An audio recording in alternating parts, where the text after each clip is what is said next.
What's going on, everybody? Hydro Jetberg here. Today we're going to talk about why and how you might want to hoard for a Galactic Legend or maybe even a Jedi Knight Luke and the benefits that go through there.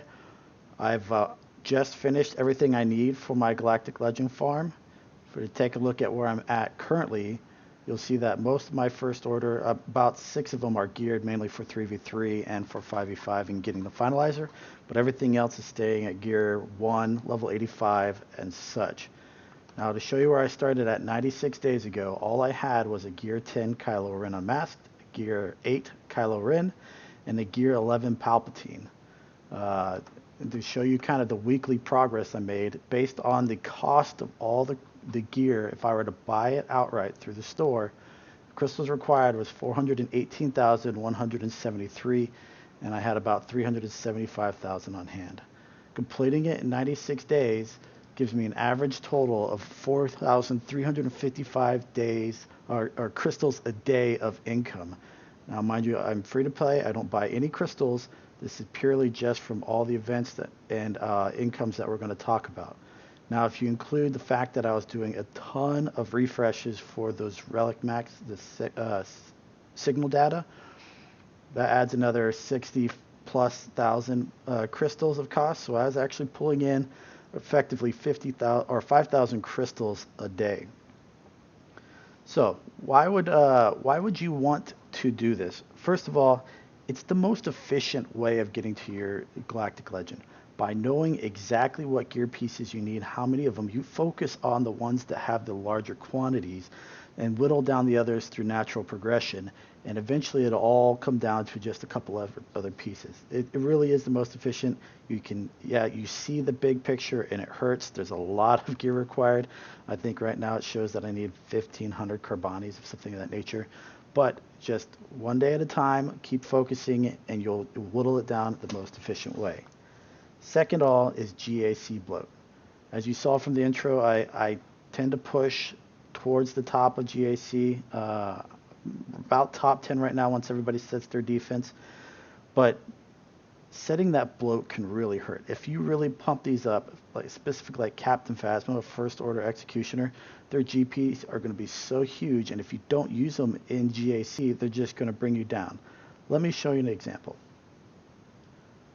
This is a Relic 5 Rose Tico from one of my opponents who has recently unlocked Rey, though she was just Gear 9. But as you can see, they even gave her the Zeta, and she's got a power of 25,752. That is a lot of GP invested in a character that really does not carry that much weight. Now we'll go look at compared to what a 25,000 plus GP character on my roster looks like. So we'll back out, we'll go here, and we'll take a look, and I pre-checked it out. Boom. Jolie, Relic 4, 25,500, so even less GP, but it's Jolie. If you're looking at what character is more useful in Grand Arena, it's definitely going to be Jolie over Rose Tico, and essentially you're replacing a Jolie's worth of power with a Rose Tico at Relic 5. So when it comes time for when you want to start pushing up characters, by holding off these characters that are not as useful, again, most of these characters I needed for the finalizer to unlock, and you have to do that for a couple months, as it only comes around twice a month. You avoid bloating your roster in that matchmaking. If you're Division 1 or 2, the top 80 character GP plus the top number of ships, we won't dive too much into that.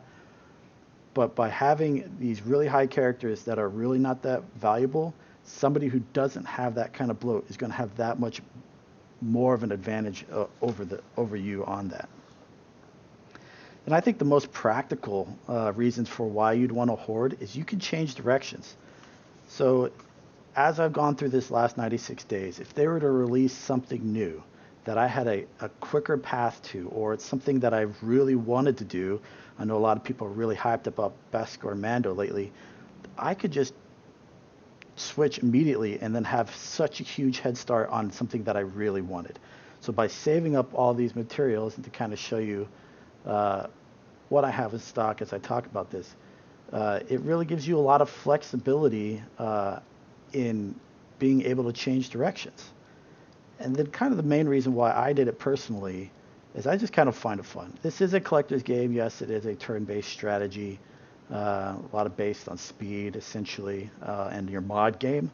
But it's kind of fun seeing these large numbers of stuff that I've been farming over the past 4 months and being able to drop it into characters. It just all in one fell swoop. You get the big, huge guild spam. I just kind of find it fun. So what are some keys? First of all, know your timeline. What I mean by that is when it comes to farming character shards, I just finished General Hux 3 days ago, and I finished my last gear slash relic mats today.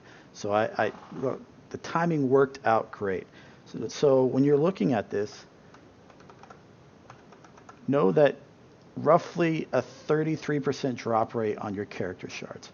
So what that means is if you're farming a double drop character such as the First Order or the Resistance Bros, those Rose Tico, that on a sim of 5, you'll get roughly 3.3 shards a day, because this is for 33%. You get 10 sims effectively, so 3.3 shards a day. If you started from 0 shards, that would be 100 days. So if you think you're outside of the 3-month time frame, you're not likely going to need a refresh. Now, if you're doing JML, like for me, my Mon Mothma is, I have 1 shard. I was away. I didn't get a play when this event came around, so I'm starting from 0. So I know that I need to do 1 refresh a day, because she's a single drop, to get it within 100 days if I were to go for Jedi Knight Luke, or correction, Jedi Master Luke afterwards. So plan that out. And the reason is you don't need to refresh in a lot of these cases because the gear requirement is so high. What I mean by that is by saving a refresh, if a character is on a 20 energy node, that's up to 100 energy a day. Instead of going towards a character refresh, it goes towards gear. On top of that, you're saving 25 crystals a day, which can go to gear later on. So that's what I kind of mean by know your timeline. And something not to forget is the amount of time it takes to farm relic materials. So if you take a look here down towards the bottom, it shows you roughly how many days to get a relic. So if we're going to relic 7, with 0 refreshes, you can expect it to take 31 days. With 1, 18, 2 refreshes, 13, 3 refreshes, 10. It shows you the drop rates up here. Now this is a much smaller scale, like less certainty than the character shards, but you can expect 1.3 for the fragmented, about 0.95 for the incomplete, and about a 66% drop rate on the flawed. And this can help plan out when you need to start increasing your cantina refreshes to make sure that you've got it all squared away. Now when it comes to resources, I can tell you that I usually place in the top 100 with my gas squad. And before I got gas, I was doing top 100 with DR most of the time, and I was usually getting first in fleet each day.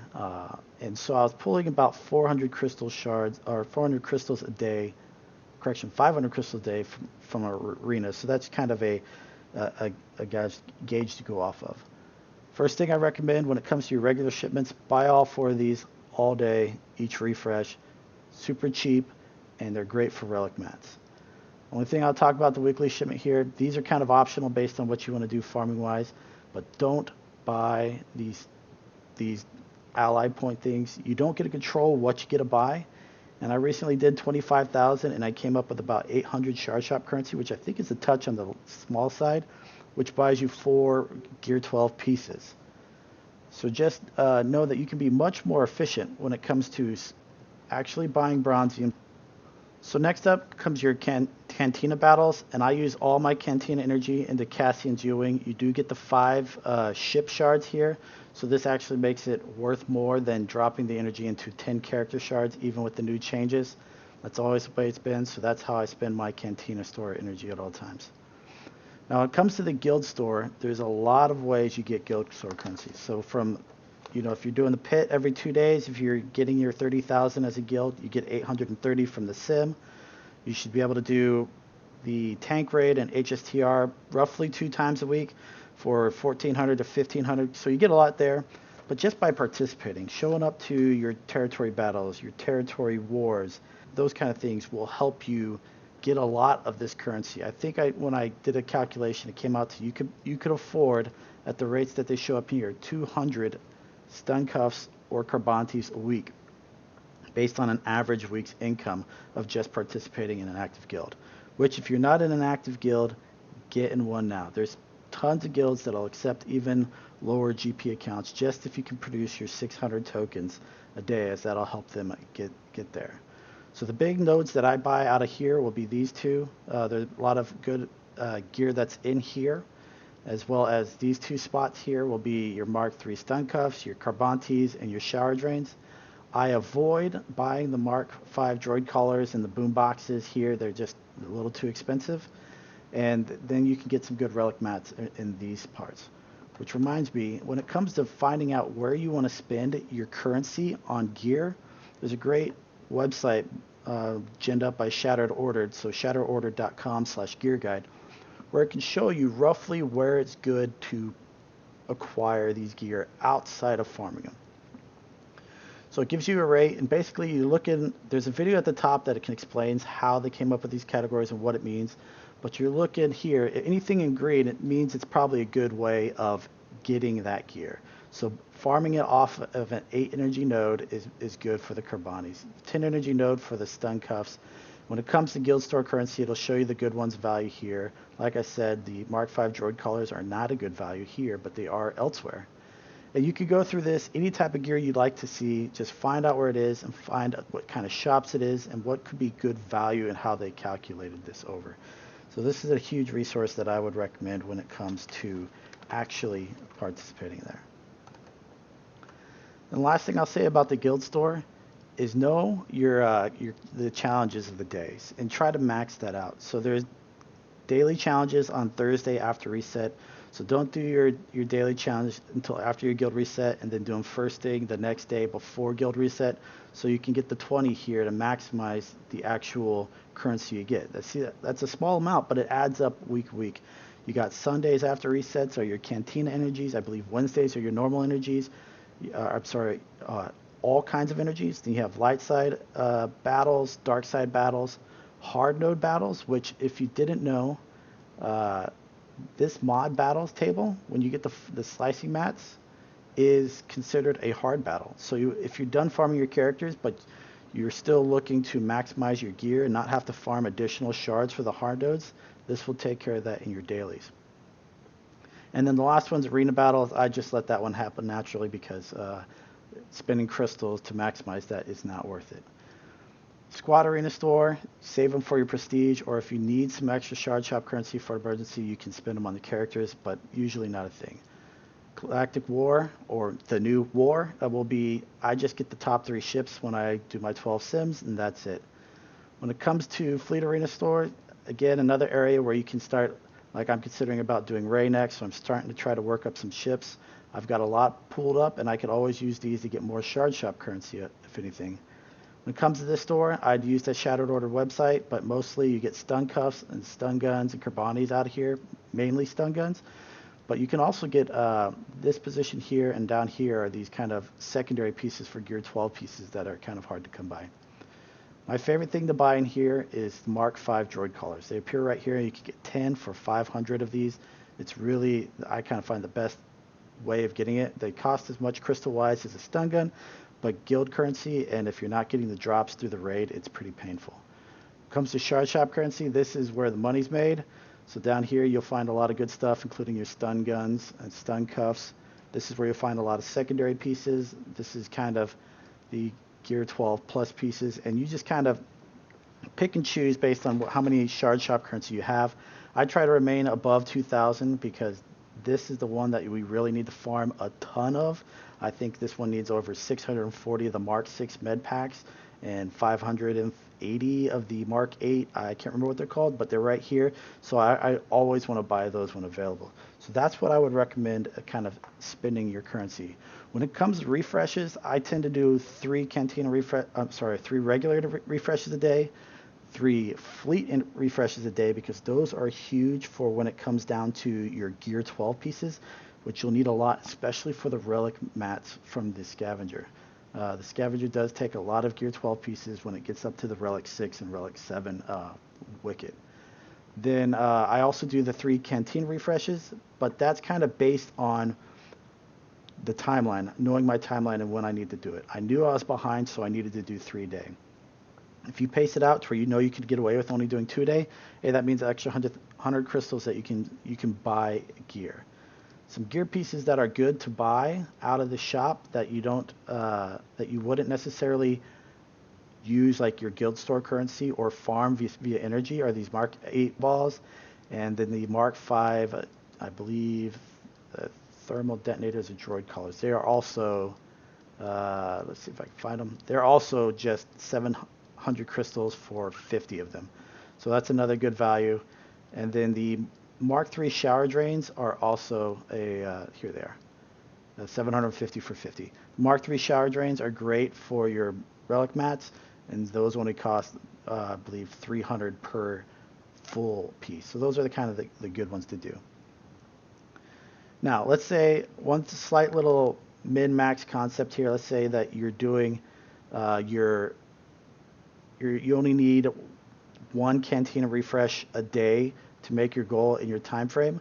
What I tend to do is I max out that guild currency through this objective, and I just do 3, so that's roughly 7 refreshes a week. So I'll do 3 refreshes on the cantina day, on each side of the cantina day, and then I'll do the extra refresh on the all energy day. That's just a crazy min-maxing thing that you can consider. So now that I've gone over like why you want to do it and the keys to being successful, other than just playing every day, participating, playing in GAC, getting Kyber, getting those rewards, which I talked about in the previous video. Let's see how we track it.